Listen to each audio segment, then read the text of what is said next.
ज्ञान की नगरी बोधगया के निजी होटल में जन अधिकार पार्टी के द्वारा 3 दिवसीय मंथन सह प्रशिक्षण शिविर का आयोजन किया गया, जिसमें पूरे बिहार प्रदेश के सभी जिलों से जिला अध्यक्ष व कार्यकर्ता व पार्टी के प्रदेश पदाधिकारी शामिल हुए। वहीं आयोजित कार्यक्रम का शुभारंभ जन अधिकार पार्टी के सुप्रीमो राजीव रंजन उर्फ पप्पू यादव के द्वारा पार्टी के झंडा तोलन कर किया गया और कार्यक्रम की शुरुआत दीप प्रज्वलित कर किया गया। वहीं इस कार्यक्रम के दौरान जाप सुप्रीमो ने पत्रकारों से बात करते हुए भाजपा पर जमकर निशाना साधा और उन्होंने क्या कुछ कहा, आइए जानते हैं। कश्मीर से कन्याकुमारी तक लोकतंत्र विरोधी, संविधान विरोधी, महिला विरोधी, सबसे ज्यादा वार नरेंद्र मोदी जी ने किसी पर किया तो महिलाओं पर किया, किसानों पर किया, मजदूरों पर किया और युवाओं पर किया। जवान पे भी किया, किसान पे भी किया। अब नोटबंदी से सारी महिलाएं नील हो गई। जो पति के लिए सेविंग पैसा था बच्चों के लिए, आने वाले फ्यूचर के लिए उनकी, वो तो गायब। और वो पैसा हम निकाले, उसके बाद महंगाई से सारी महिलाओं को मार दिया। किसानों की अर्थव्यवस्था सबसे नीचे हो गई, 900 किसान मरे, याद है आपको। और युवाओं की रोजगार तो खत्म ही हो गई। जीडीपी 1 लाख 1.5 लाख करोड़ लगभग हमारी अर्थव्यवस्था। बाप आप कर रहे हो। जब मनमोहन सिंह जी थे तो अर्थव्यवस्था 2 और 3 थी, और तुम बाप भी नहीं कर पाए कभी 7 8, तो हम 5 पे हैं। और 5 अर्थव्यवस्था में हम 1.5 लाख करोड़ के लगभग। और दुनिया में सबसे ज्यादा अर्थव्यवस्था भारत में किसकी हो गई? भारत की अर्थव्यवस्था 1.5 लाख और अदानी की अर्थव्यवस्था 9.5 लाख करोड़। 9.5 लाख करोड़ 7 सालों में 270वां स्थान पर होते, 270वां स्थान पर, 70 स्थान, और आज 1 2 3 में है।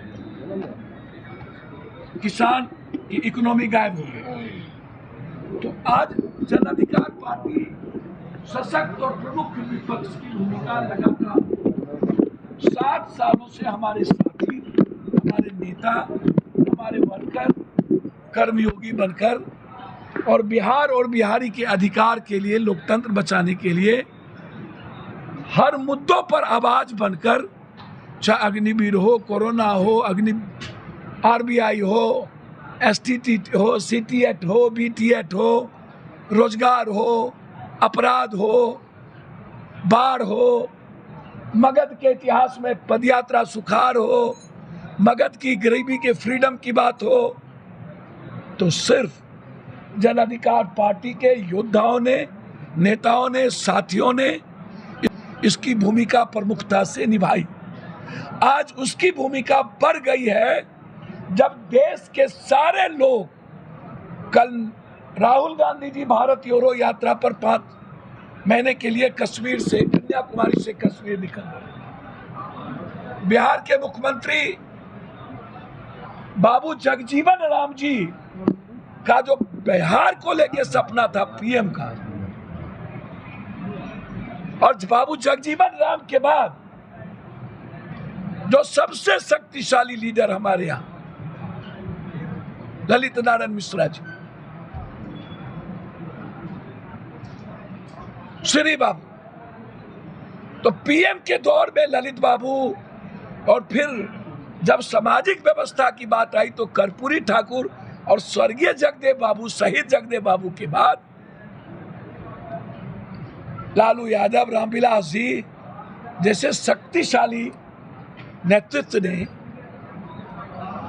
एक मजबूत विचारधारा को पैदा किया, जिसमें आई कि देश में कभी लालू यादव की चर्चा, कभी जॉर्ज फर्नांडिस की चर्चा। जॉर्ज भी इसी बिहार की भूमिका में, नीतीश जी भी। बीजेपी या तो जॉर्ज के सहारे चले या तो नीतीश के सहारे चले। जॉर्ज और नीतीश से बीजेपी बाहर नहीं निकल पाई। जॉर्ज थे तो बीजेपी थी, फिर बाद में नीतीश। तो आज नीतीश जी, जब लालू जी अस्वस्थ हो गए और इन सामंतवादियों ने घेर लिया, तो नीतीश जी ने अपनी बेहतर ईमानदार छवि को बचा के रखा, जहां डर और आतंक का माहौल, नफरत का माहौल उसके भीतर नहीं है। तो उन्होंने एक प्रयास शुरू की कि इस देश को सेव करना। उसमें जन अधिकार पार्टी लगातार ये काम करती रही, और मैं उम्मीद करता हूं जगजीवन बाबू, ललित बाबू, रामविलास जी,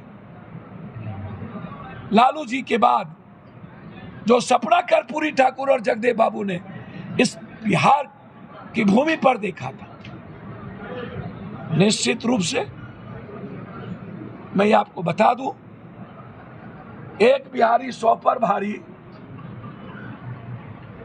ये याद रखिएगा, जेपी हो या गांधी, परिवर्तन बिहार बना था। बिना किसी लालच लोभ के हम निकले हैं इस देश को बचाने, और उस भूमिका में जन अधिकार पार्टी का ये मंथन और चिंतन शिविर मील का पत्थर साबित होगा, और देश बचाने में हमारी भूमिका इस चिंतन शिविर के माध्यम से निकलेगा। और आपको 8 तारीख के शाम में हम बताएंगे कि नरेंद्र मोदी और जन अधिकार पार्टी और पप्पू यादव में क्या फर्क है। आप सुनिएगा। यहाँ से बुद्ध की धरती से हम संदेश देंगे। बुद्ध ने जो संकल्प लिया था 2 धर्म का, बुद्ध और महावीर की 2 धर्म इस कंट्री में, वैशाली के बाद, लक्ष्मी के बाद, यदि 2 धर्म की दुनिया में स्थापना हुई थी तो महावीर और बुद्ध के रूप में बिहार में हुई थी। और आज उसी आर्थिक सामाजिक समरसता के धर्म का और आम आदमी तक की फ्रीडम को हम बुद्ध की नगरी से शुरुआत करेंगे, और ये आवाज 2024 और 25 तक बन के जाएगा। इसीलिए हम प्रबुद्ध साथी यहाँ उपस्थित हैं, और मंथन भी होगी, चिंतन भी होगा और प्रशिक्षण भी होगा।